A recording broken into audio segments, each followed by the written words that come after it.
Referee, Mr. Rolly Casilian, National Referee. Second referee, Mr. Adrian Tabanyag, International Referee. Let's call on our starting lineup from Our Lady Bulldogs of the National University. Let's start off with jersey number 1, Seaman Dadang. At number 9, Aiko Urdas.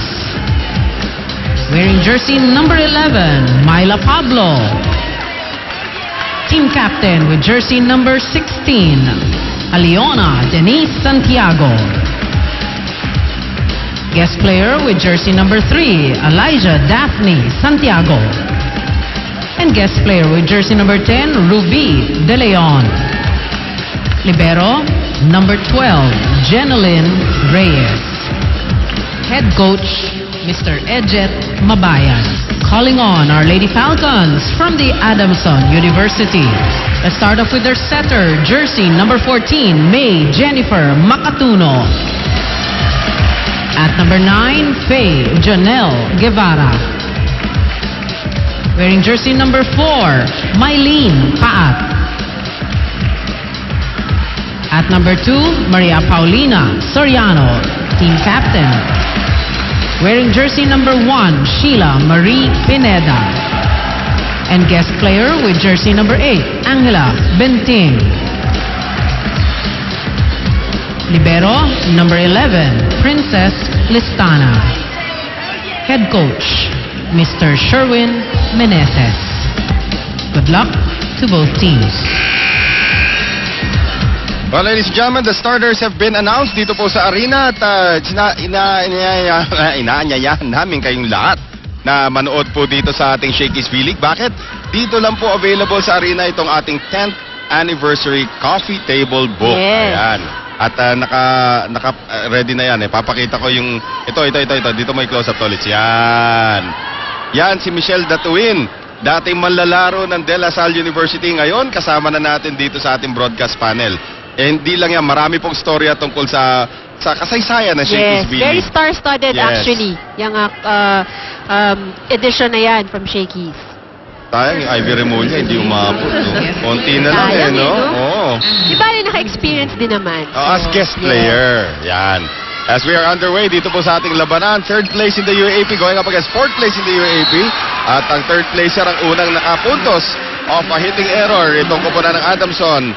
First point of the game. Si Seaman Dadang, napalakas ka agad yung kanya tira. Ito si Angela Benting, yung pinag-uusapan natin dati na isa sa mga maliliit na players na mataas lumundag. So do not underestimate. Obviously, ang advantage ng NU here is height. Oo naman. Napakalaki ng height advantage. Pero ang advantage naman ng Adamson, ang kanilang bilis. So hindi natinag itong si Pao Soriano going up against 2 tall blockers, Santiago and Urdas. At ito ngayon, service sa pinakamaliit naman na babae dito sa ating sahig for Adamson.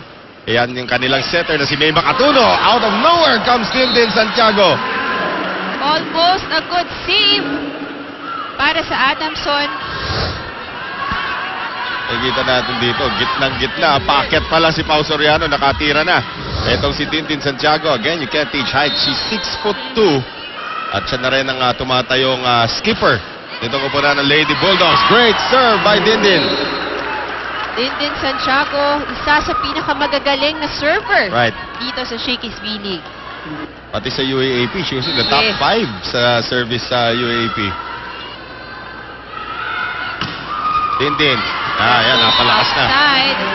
3-all ang ating score. Parang hindi mo... Well, sa bagay, sinabi na rin natin yung dati na nawala si Angela Benting sa Adamson na parang hindi ata kompleto Adamson pag wala si Angela Benting. So parang gano'n naman ngayon na parang hindi kompleto kung wala si Pao Soriano. Right. Sheila Pineda, walang pakialam kung paano katangkad si Jaja. At ito ngayon ang atake. Galing kay Paat. And there will be a violation, net violation kontra sa NU. Yan ang mahirap din pag masyado kang matangkad. Tapos si Jaja on your screen, 6'4". Tinanong natin kay Dinding kanina, ilang taon na yung kapatid mo? Magsi-17 po. So, ibig sabihin niya, tatangkad pa. At saka 16 pa lang siya. 16 pa lang siya. And, with the skill, lalakas Right. Makatuno para kay Faye Guevara. Sinubo sa tiyan ni Ruby De Leon. Dito talaga. Yeah, Guevara also walang pakialam. Gano'ng katangkad ang blocker sa harap niya. I mean, Adamson, nagtapos ng third place sa UAAP. Sila na yung pinakamaliit na team sa UAAP. Or probably second to UP. And we all know naman kasi ng Adamson, ang talagang strength nito is yung defense eh. Ngayon, 6-3, Adamson.